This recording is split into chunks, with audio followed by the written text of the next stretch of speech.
There it is, man. Birthday suit is on. Let's get this going. Birthday suit is on. Oh, oh, damn, dude. Oh man, how do I intro this one? You shook up my whole intro here.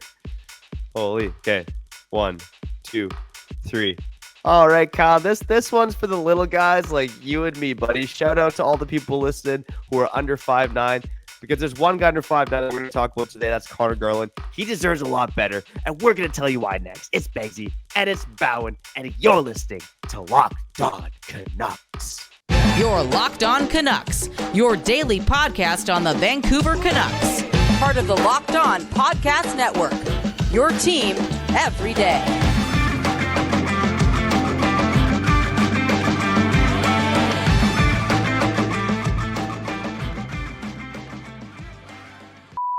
Hello, and thanks again for tuning in to this episode of Locked On Canucks, your team every day. My name is Trevor Beggs, Canucks writer and credentialed media member for Daily High Vancouver.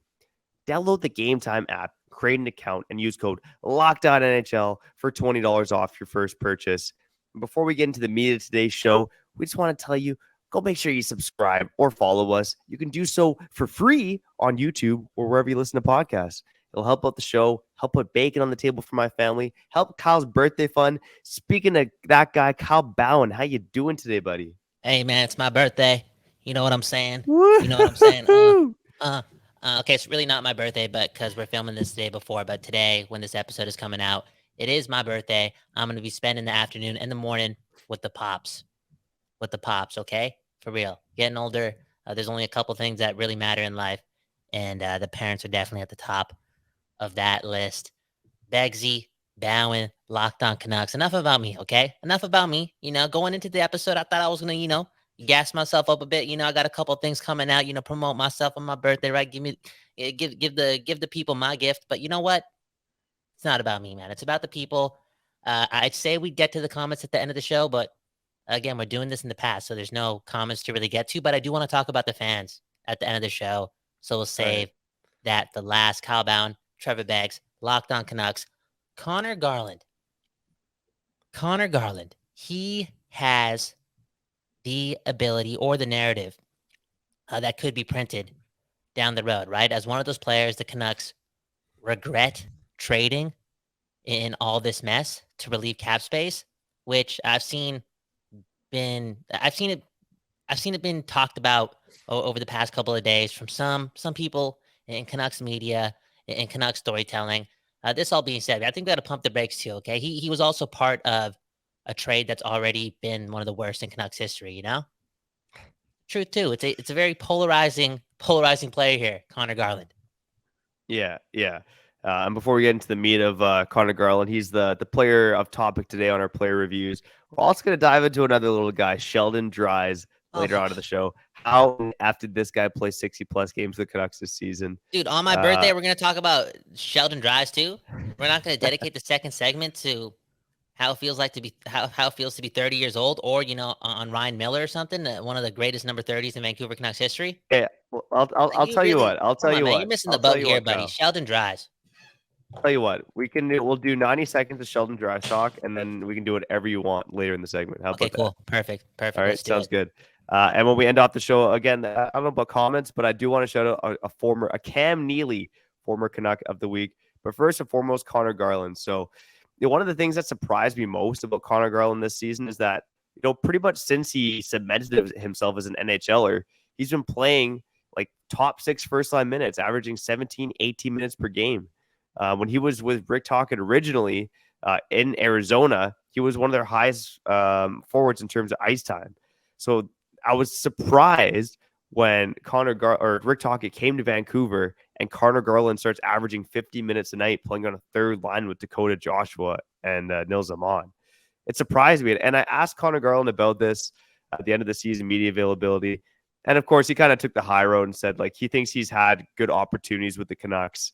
And, I think he used the word maybe different opportunities, which was, to me, was a bit telling, because this is a guy who should be playing in your top 6.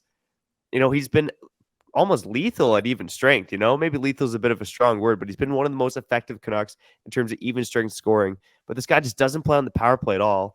And then under Tocchet, he loses his opportunities with top 6 guys. It's like, you know, Connor Garland's obviously not hitting on his value. He's never going to hit on the value of being worth the 9th overall pick.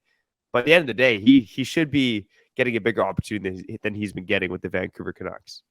I think I understand where the people who want more ice time for Garland are coming from. Again, we're talking about a player that is pretty much right up there with even strength points with a guy like JT Miller. You know, it's right there. He does the same things as far as generating offense.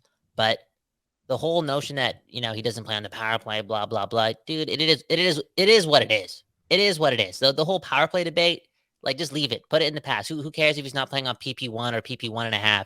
That PP unit is crazy. It's crazy. It's crazy. Untouchable. Don't need to touch it. For real.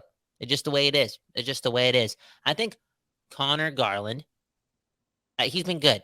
He's been good as a Vancouver Canuck through 2 seasons. I think he has been at times underplayed, but at the same time, I think there is still a lot more to prove as far as having him be an everyday type of contributor. You bring something to the table. I feel as if there's still some times where he's like just a little bit invisible, or is this me just doing my best to put something out there, right? Put something out there in the world, like, yo, can we please get more from Connor Garland so he can make me feel better about one of the worst trades again in Canucks history? Like, maybe I'm asking way too much from this dude. You get what I'm saying? Can he do more? Yeah. Can he do more? Yeah, I would, and we talked about this a bit. Every dayers know that last week we did an episode after Frank Saravalli's report about the Canucks aggressively shopping wingers and how Connor Garland seems like target number 1 right now. And I think we both agreed that we'd probably rather keep Connor Garland than Brock Boeser.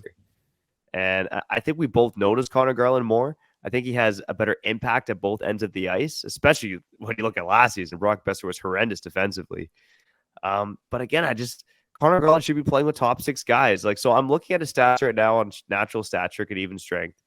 And 2 of the guys he's had the most success with so far. And this is what if Connor Garland is back in Vancouver, this is the line I like to see. JT Miller, Ilya Mikheyev, and Connor Garland. I think that'd be a great line, to be honest. You got 3 guys who are pretty defensively responsible. Depends what JT Miller we get, but 3 guys who are pretty defensively responsible, who can create some offense. And I think with a guy like Garland, you know, he can play make. He's more of a playmaker than a shooter. So when you play with guys like Miller, who can do a bit of both, and Mikheyev, who's primarily a shooter or bearing rebounds kind of guy, I think that's a line that could work for the Canucks. But at the end of the day, it's like, you want Garland to be worth the $5 million. You want him to have trade value. Put him in roles where he can succeed, because that just wasn't happening under Rick Tocchet last season. Yeah, it's one of those things that I think we're gonna get clarity on. Obviously, maybe this offseason, but definitely early on in the season. Like, where is he in the lineup and how is he used? Because I think there is some fairness in saying that Tocchet was maybe not showing all his cards at the end of the season. He was more just trying to take a look at a couple of things, and that kind of maybe got in the way of his line decisions and what he was doing. And you know, you did mention, you know, Neil Zaman and Dakota Joshua, those are his line mates. I mean, damn, those are 2 players that got a lot of love from Rick Tocchet, you know? So yeah, they got a lot of love, but they're 4th line players at the end of the day. Connor Garland's a top 6 player. Yeah. You know? Yeah. No, I hear you. And they need him to be. They need him to be. Okay, let me ask you a question. Beauvillier and Garland. Do you feel like there's much of a difference between both? I mean, stylistically a little bit different, but do you feel as if they both kind of do the same things? You know how a lot of people say the Canucks have a ton of wingers who do this, like they're kind of like the same players. You can even put like, I know Mikheyev's a faster player, but you know, he's one of those players that gets paid a lot to kind of just be like a 40, 50 point guy. You know what I'm saying? Yeah. Like, who would you rather have, Beauvillier or Connor Garland? Well, I think another guy to throw in that conversation is Nils Höglander. And I would choose Höglander over both of them just because of his age, his contract, his potential. Between Beauvillier and Garland, like just at the cap number too. Yeah, just everything. Like, who's more valuable? I would say Beauvillier just because of the contract, but overall Garland. I think Garland is a higher end player. Like we talked again, this is the same kind of situation or conversation we had with JT Miller and Bo Horvat. It's like JT Miller is the higher ceiling player. Between Garland and Beauvillier, Garland is the higher ceiling player. Mm-hmm. Again, the Canucks just haven't really utilized him that well. So I think that's more like the Canucks than it is the players themselves. But I really like what Connor Garland brings. I mean, it's at his size, like I don't even think he's 5'9". I think he's 5'8", maybe. Mm-hmm. But he's always going to be at that size disadvantage. But he plays bigger than he is. He gets in on the forecheck, and I just think there were times that he was a little lost this season. But overall, I'd probably give his season like a solid B. To be honest, like I think he suffered a bit of a scoring slump. Like just the puck wasn't going in as much for him, and his even strength scoring rate dipped from top notch first line level to about like a high end second liner. But again, he did that with like a good healthy dose of Joshua Amon. So I mean, overall, I like Garland's season. I'd probably choose Garland over Beauvillier, but I would choose Höglander over both of them for what it's worth. I think a good grade for Garland is a B, and maybe he's a B player his whole season, which is good. Not whole season. I'm sorry, his whole career. Which is good. It's good. You need different levels of talent / just different things throughout your lineup. And he's a valuable player on a team, the Canucks, and a good team. I think he can do a lot for a good team as well. And let's take it back to what I said 4 or 5 minutes ago or 6 minutes ago. There's a part of me that just wants him to be a B+ player. Get more out of him. And I feel as if you can really only unlock that if, you listen to guys like Beggsy and company who want him playing with the Millers and potentially the Pettersson, that type of level of talent around him. And that way maybe he can, again, get to that B+ player, which, again, would make me feel a lot better about OEL and Connor Garland for the 9th overall pick and a lot of dead money. And man, oh man, you as a Canuck fan, you get desperate and you want players to exceed the value that they're making on their contract. It's just the truth. You want them to go above and 100%. beyond. You need that. You need that for this team to be successful. You need players and multiple players to pay way above their pay grade. Yeah, 100%. I completely agree. And I think Connor Garland has a chance to do that, but the Canucks got to utilize him right for that to happen. Speaking of guys playing above their pay grade, the Canucks did have one guy that arguably did that this season. We're only going to talk about it for 90 seconds because it's Kyle's birthday, and we got to do things the way he wants. But we're going to talk about another short king next. But before we do that, Kyle, I need to ask you: have you ever been stressed out by buying tickets at the last minute? Yeah. Yeah. It happens. Yeah. It happens. I thought I was going to say no, but then I was like, for sure. I'm a big last minute deals guy, and I found that the best place for killer deals at the last minute is Gametime. Gametime, they got my back. I get these emails from Nicole at Gametime. She's always teasing me. Don't tell my wife with concerts and events this week in my area. Not only are those weekly emails a tease, but Gametime also offers me flash deals on last minute tickets. Now I have no choice but to get off my rear end, and check out a show on a Friday night. Let me tell you a bit about the Gametime guarantee. If you find tickets in the same section and row for less, Gametime will credit you with 110% of the difference. So snag the tickets without the stress with Gametime. Download the Gametime app, create an account, and use code LOCKDOWNNHL for $20 off your first purchase. Terms apply. Again, create an account and redeem code LOCKDOWNNHL for $20 off. Download Gametime today. Last minute tickets, lowest price, guaranteed. You're back on Locked On Canucks. My name, Kyle Bauman. That is Trevor Beggs.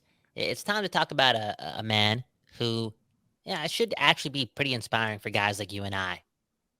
Guys who don't give up, make sure their dreams come true, and then make the most of it. Is that gonna lead to Dries being an impact player for the Vancouver Canucks in the near future? Who knows? Probably not. But he did his best.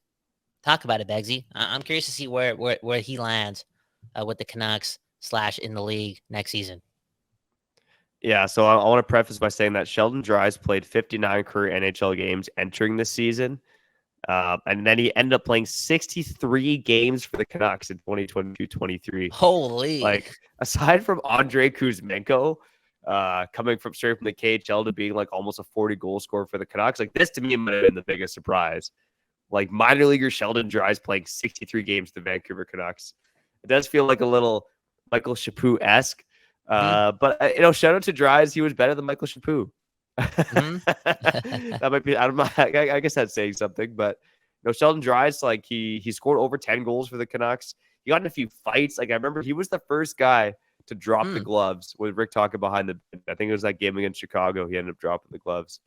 So, Sheldon Dries, and he dropped the gloves again towards the end of the season. So, the guy's only 5'9". He's definitely an offense first guy. So, the Canucks kind of had him in that fourth line offensive role. And that's probably why I would give Sheldon Dries like a C+ overall. Because, shout out to the guy for playing 63 NHL games. No one expected him to do that. He scored over 10 goals, had a few fights, but he's not a defensively responsible player, and that's kind of his downfall, right? He's one of those smaller guys that you hear often with these AHL tweeners, like it's top 6 or bust. And Sheldon, it wasn't top 6 or bust necessarily, but he's not a guy who's like a defensively responsible bottom 6 forward, and that's kind of his downfall here for the Canucks. I'm not going to doubt this guy though, because you mentioned that he did get into a couple scraps this year, and that shows a lot of character and guts and willingness to do things differently just in order to stand out and make your mark on a game. And on top of this, he scored 11 goals. And on top of all this good accolades that I've thrown his way over the last 20 seconds, dude, the guy played for Green Bay back in the day. You know what I'm saying? I think he played for a team called the Green Bay Gamblers or something, So I got to show him love. I got to show him love, man. For real. He's a Green Bay dude. Probably a big Packers fan. Maybe there's a 10% chance. Go Pack, go Sheldon, go. He's still signed for another year. That's what I thought. I always thought that he was done at the end of this season. He's in that Di Giuseppe range. He really is. And he's also someone that I want to put in this statement because it just matters so much. Podkolzin, you better be way better than Sheldon Dries. The truth. Well, and here's another reason why it would be sad. Yeah. It would be sad for the Canucks if Sheldon Dries had a meaningful role next season because they really need to improve their center depth. And one of the main reasons why Sheldon Dries played so many games this season, traded. We talked about that. Every Dayers know it was a trade that needed to happen. But again, the Canucks, they got to go out and try to find a third line center. If you come back and Sheldon Dries or Neil Zaman is your third line center, team's not going anywhere. So shout out to Sheldon Dries for getting it done. Last thing quick on the fights. So the guy had 3 fights for the Canucks this season. Only 4 Canucks had more fights than Sheldon Dries, and they were JT Miller, Dakota Joshua, Luke Shen, and Kyle Burrows. So more guys you expect dropping the gloves, and then here you go, little Sheldon Dries scrapping away. So definitely, I'm rooting for the guy, but the Canucks got to do better. They got to do better. I think if Sheldon Dries is a part of this team, that means the team's just they're not really doing it, Like they just have holes, and you got Sheldon Dries playing pivotal minutes in the bottom 6 and padding the stats because he's offensively inclined and doing his thing. And I brought up the Podkolzin thing because I know that Sheldon Dries had like 11 goals. Like, dude, we need Podkolzin to be like that 17 to 25 goal guy next season, Don't even get into those numbers. I don't know why I drew the comparison, but I'm looking at that bottom 6 and I'm just thinking of all the names and how much cap room this team does not have. So some of those players are coming back, and it's just, you just want more out of guys like Colson and Niels Höglander. For real. Yeah. For real. Yeah, and that's why, the Canucks got to clear some cap space this offseason. Even though we talked about Garland and how if he's back, the Canucks need to utilize him better, there's a good chance he might be a guy that's gone because they just got to find a way to get rid of some of these wingers. But we'll see what happens. And, we're going to talk about it here on Lock Talk Canucks throughout the offseason. Kind of making those on the other side with the Cam Neely former Canuck of the week, and then a little birthday talk, all right? A little birthday talk. Maybe I'll even sing happy birthday. But before I do that, let me tell you about a product that I literally use every day. AG1 Athletic Greens. You're like me, be healthy and eat well, but it's always easier said than done. That's no longer the case with AG1. With one delicious scoop of AG1 in a glass of water each day, you're absorbing 75 high-quality vitamins, minerals, whole food source superfoods, probiotics, and adaptogens to help start your day right. This special blend of ingredients supports your gut health, your nervous system, your immune system, your energy, recovery, focus, and aging. All the things. Kyle, back in the day, maybe I would have bought you like, a 40 pounder, maybe a cool 45. I got you 2 zigzags, something like that for your 45. birthday. Yeah. And 2 zigzags, something like that. But now, since you turned 30, I think I might get you some Athletic Greens, buddy. Because you got to take care of your body. Health You got is to take care of wealth. your body. So right now, it's time to reclaim your health and arm your immune system with convenient daily nutrition. To make it easy, Athletic Greens are going to give you a free 1-year supply of immune-supporting vitamin D and 5 free travel packs with your first purchase. All you have to do is visit athleticgreens.com/NHL Network. Again, that is athleticgreens.com/NHL Network to take ownership over your health and pick up the ultimate daily nutritional insurance. One love, one love. Shout out to Athletic Greens. Who needs health insurance when you have Athletic Greens? Locked on Canucks, Trevor Beggs, Kyle Bowen. Let's end off the show on some birthday news. So I'm going to give you the floor right now. Do your Cole Cam Neely former player of the week type of lingo right here. Who is it? Who is it? Yeah, so it's one of the few former Canucks left in the dance, and it is Ben Hutton. So the main reason I want to shout out Ben Hutton, because let's be real, the dude has barely played in the playoffs so far. Looks like he has played. He's played 2 playoff games so far, including Game 5 against Winnipeg in place of Pietrangelo. But the main reason I'm shouting him out is because even though Ben Hutton wasn't playing, the cameras caught him pregame. I believe it was Game 4, and he was chirping Stuart Skinner at the pregame warmup. Nice. And Stuart Skinner was just standing there doing his thing and all stoic. Ben Hutton is just jabbing away in his ear. Didn't even play the game, but Ben Hutton, look at that. Not even one of the 18 seaters dressed, still trying to make an impact. I didn't argue at work as Stuart Skinner got pulled in that contest, I believe, as well. So, so shout out to Ben Hutton. He got into a playoff game, one of the only former Canucks left in the dance. He is also 30 years old. He turned 30 on April 20th. There you go, man. 30 club. 30 club. That's beautiful, man. Shout out to Ben Hutton doing whatever it takes to help the team out. Yeah, I'm 30. I'm 30 today. It's one of those things, Beggsy. It's one of those things, man. You just wake up one day and you're 19, you're 19, you're just winging it, being free, being fluid, not giving an F about anything. And then you get to 23 and you're doing the same things. That was me.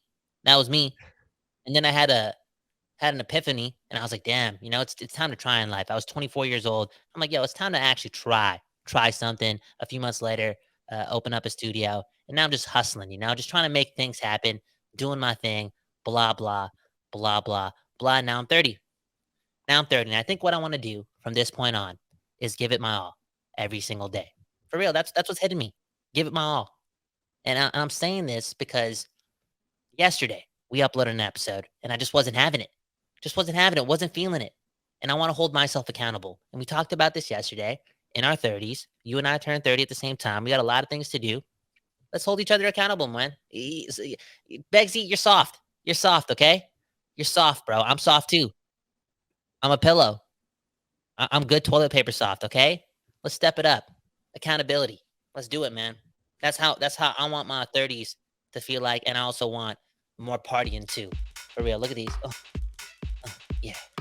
Oh man, you know what? You're my with that shirt. You got to be partying for sure.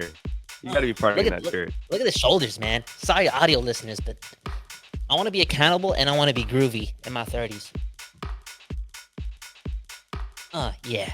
Well, I gotta say, you're one of my main connections to the partying world. I'm a family man, young family at home, and not too many people in my circle do a lot of partying these days. But you with the studio life, you're definitely one of my connections to that world. So I got you. I feel it with my friends. Not on the partiers, but I'm still down. I love to drink, I love to dance. Dude. So keep partying, man, and keep inviting me. Gotta get groovy, dude. That's how you stay limber. You know how to avoid arthritis. This is what my grandma told me in a dream. Okay, rest in peace to my grandma. Love her. So much compassion in her heart. She was able to do so many things for the family, and that's because of compassion. I love her to death. And she She came into my dream and she said, Kyle, if you wanna avoid arthritis, you got to keep it moving. You got to keep it grooving. For real. Accountability and groove. All my 30s. Ugh. Let's sign out, Begsy. One love. Let's get out of here. Happy birthday, Kyle, and shout out to the listeners on this episode of Locked On Canucks. A special shout out to the everydayers. And this is your first time tuning in. Welcome. Stay a little while because we got more shows coming because it's Locked On Canucks, part of the Locked On Podcast Network, your team every day. Coming up this week, Kyle and I might be recording in person. So watch out for that. Play reviews, maybe toss some other things around. But Kyle, Trevor, in the flesh together. But until then, we'll catch you next time here on Locked On Canucks. Your Locked On Canucks, your daily podcast on the Vancouver Canucks. Part of the Locked On Podcast Network, your team every day.